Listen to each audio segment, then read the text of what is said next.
Okay, so welcome to Dark Envoy. This is a new RPG. It will be available on the 24th, so the day after you're seeing this video. And this is an RPG adventure that has real-time combat.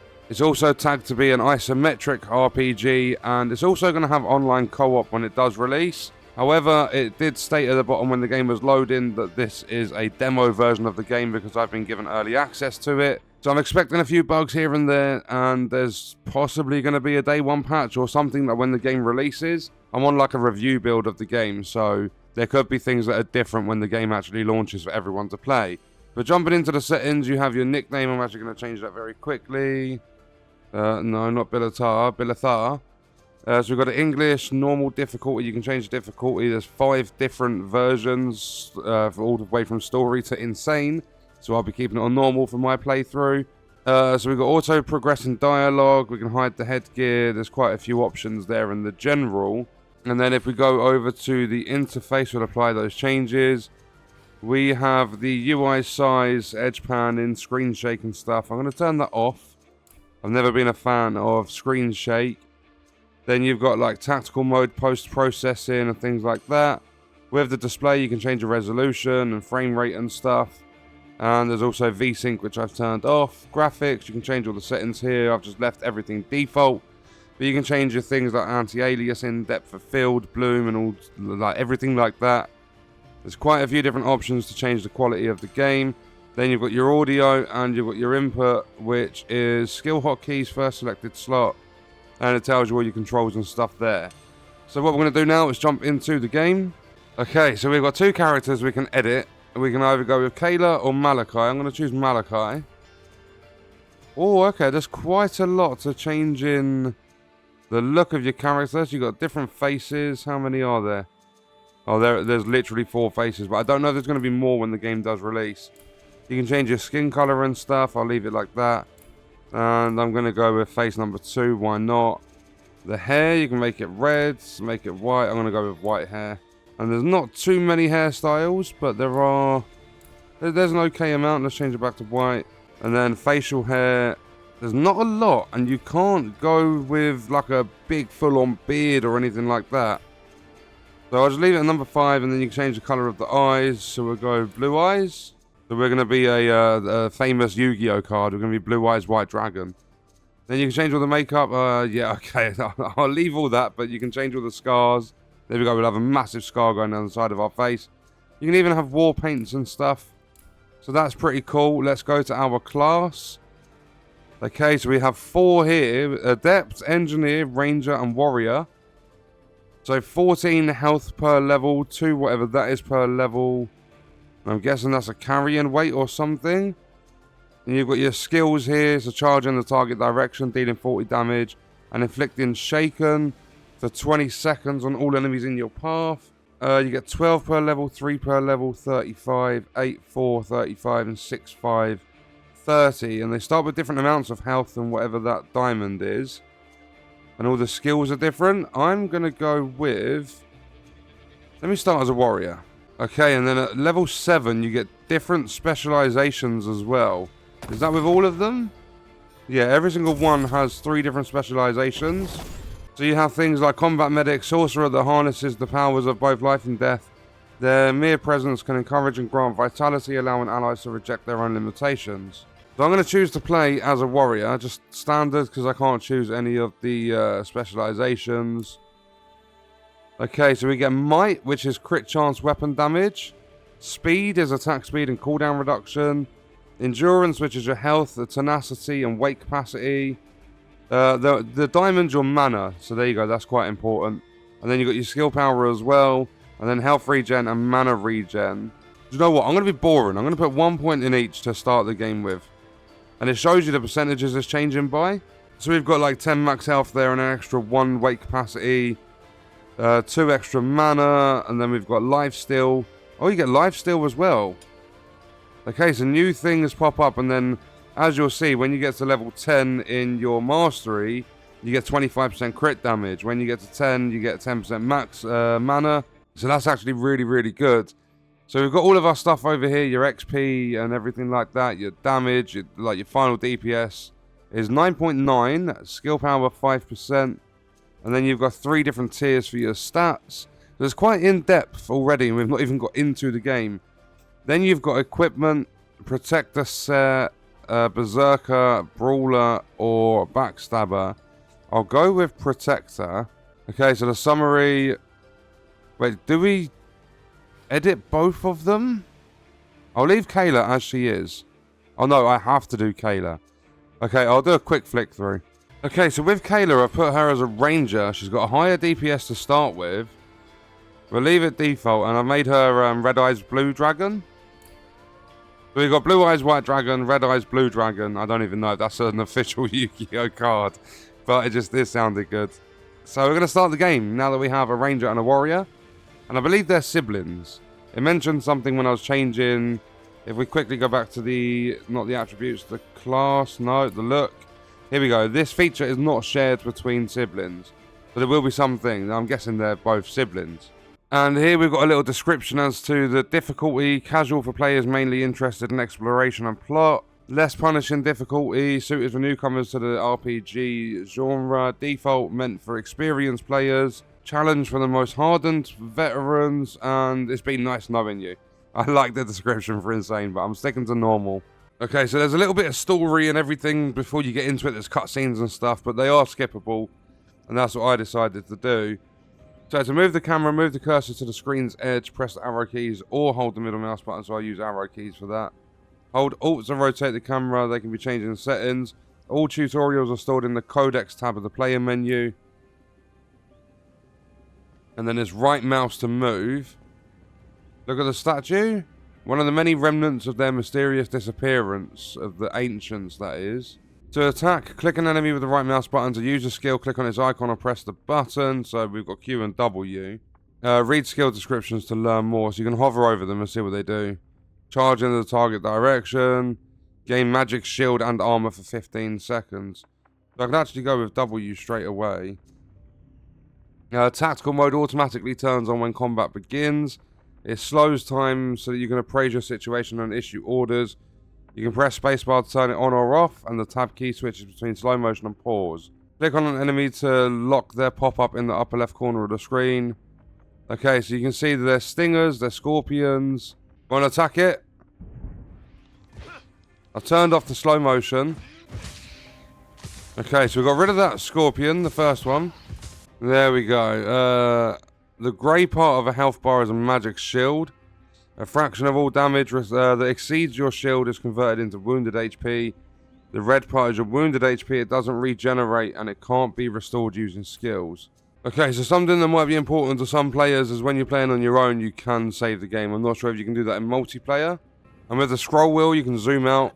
And I do like it when it's zoomed out. Interact with waypoints to quickly return to previously explored locations. Okay. I'm guessing that's combat down there with a hunter scorpion.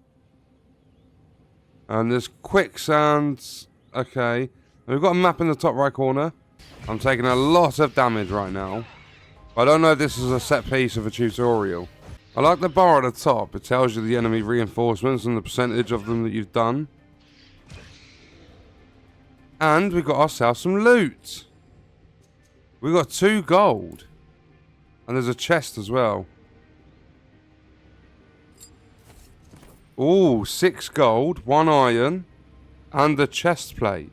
It says for the shield, minus 15% damage to wounded HP. That's going to be helpful. And the quicksand just inflicts slow when you step on it. Okay, so now the game's teaching us about cover. Units in cover receive 50% less damage from ranged attacks. Covers may break after blocking too many strikes. Units don't benefit from cover if they're engaged with melee combatants. Oh, I do not like that Ruby Lasher. I'm probably going to die here.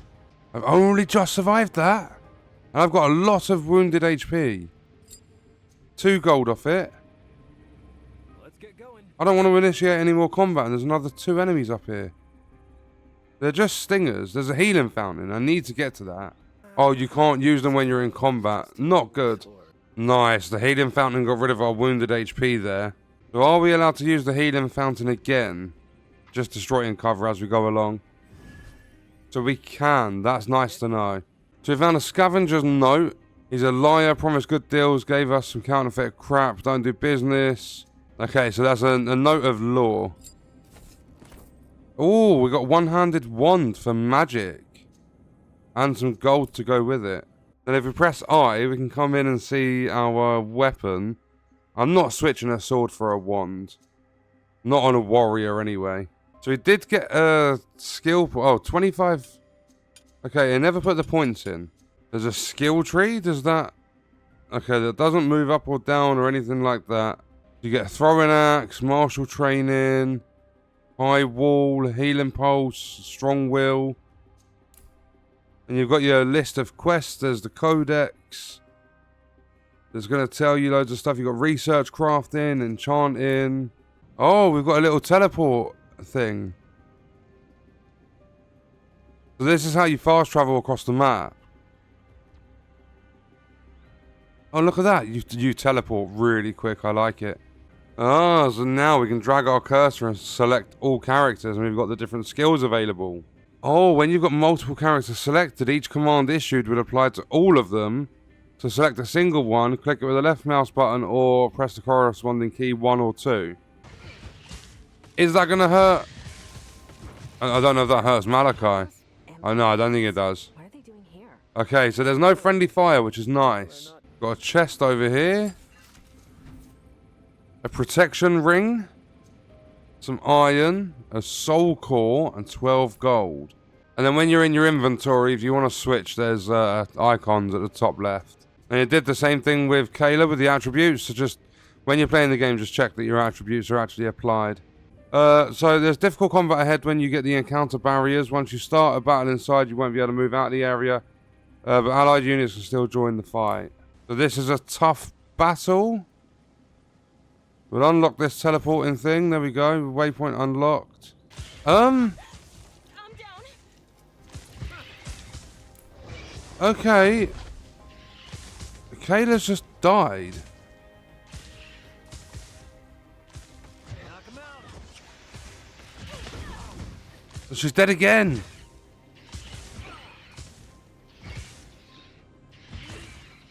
Get rid of this Jade Lasher now. Right, so we've got auto save as well, which is good. We've got a lot of loot to take. We did the combat. Now I've got a feeling most of it is going to be gold. There's a broodmother. 626 health. But I do want that status report on the chest, so I'm going to fight it. Yeah, I died. That was tough, and it seems as though the broodmother's got infinite spawns. It's taken me about 5 attempts, but I took the broodmother down. Got a marauder greatsword, a knowledge fragment, and 12 gold. We found a unique signet of balance. It says conduit at the bottom. 2 iron, 2 soul cores, and 34 gold. Yeah, so with that, as infinite spawns, you have to take down the broodmother so it doesn't spawn any more like trash mobs in, any more of the smaller ads. Okay, so you have story choices. They alter your character's beliefs and will impact your ending. So I'm going to strike a deal with these dudes. Okay, so that story choice has made Kayla happy, and it's kind of sort of like bummed Malachi. Like, the Malachi isn't too happy with it because you've got to share money with other people. Right, so I've bumped up both the attributes. You got 3 points for 1 level up on both the characters. And then with the skills, you've got to unlock. You've got 2 class points. So I've got the passive, 2 different passives. We've got 10% melee weapon damage there from Malachi. We've got 20% weapon damage to poison targets for Kayla. And then when it comes to Malachi, I put another level in Steel Skin. So we get extra magic, shield, and armor. We unlock the waypoint. So can we teleport out of here? No, it's just within this area. Okay, they've got gun turrets and everything in here. And whatever that is. Marines, riflemen, explosive barrels. There's 2 in that range. You asked for this.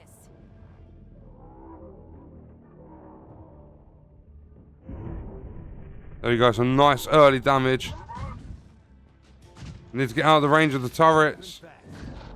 The turret's got like infinite range. So that's a force field. Reduces damage dealt to nearby units by 50%. So find one of those, stand on it, less damage coming your way. Okay, so I got through it really, really easy that time. So what I'm going to say is, when you're in combat in this game, make sure that you're moving around. Don't try and stand still. Don't instantly jump for things like the force field, because that's what got me killed. When I sat back and I was just like moving around with my characters, it was so much easier. Found a new ring, Carnage ring, is unique again, 38 gold. And if you find a ring that's got an enchantment conduit, each weapon attack decreases active cooldowns by 1 second. So pay attention to like the bottom of the items and stuff that you're finding. Like here with these gloves, you've got modifiers. There's 3% dodge chance and 2% crit chance as well. So that was a look at Dark Envoy. I really, really like the combat and the fact that you can slow it down or speed it up whenever you feel like it. I like that you're controlling 2 characters instead of just one. Like you've got an actual like party with you. You've got the different abilities and stuff. And I like that I set it up to be like for Malachi to be a warrior, for Kayla to be a ranger, so that I've got some melee and some ranged. It gives you options during combat, and I really, really like the environmental damage you can deal with the exploding cacti, with the different rods and stuff you can shoot when you're inside the temple and everything. So in my opinion, it's a fantastic RPG. As I said, the day after you see this video on the 24th of October, it will be available on Steam. Now, I'm not entirely sure if this game's coming to console. It's been said that it's supposed to be going to console, like PlayStation, Xbox, so on and so forth. But I think it's just having a PC release, at least for the time being. But as well as the other stuff I've mentioned, I really like that you get story choices. It's a very, very enjoyable RPG. It runs smooth, I've not had any technical issues.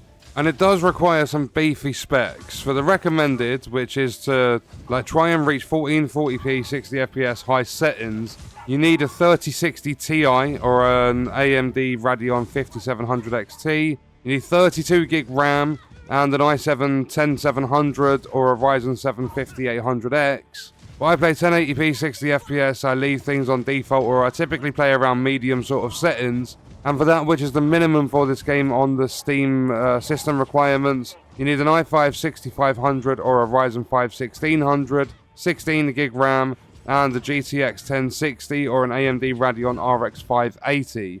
You'll need about 40 gigabytes of space on your hard drive or SSD. So that was a look at Dark Envoy, and it's an RPG that I believe is definitely worth a look. And on that note, we are going to leave the video there. If you enjoyed it, leaving a like is appreciated. If you wish to support me further as a creator, there are links in the description. Let me know your thoughts about the video in the comments. And if you want to watch more, you can click the video on screen. All support on the channel is greatly appreciated, and I hope you enjoyed it. Thank you for watching.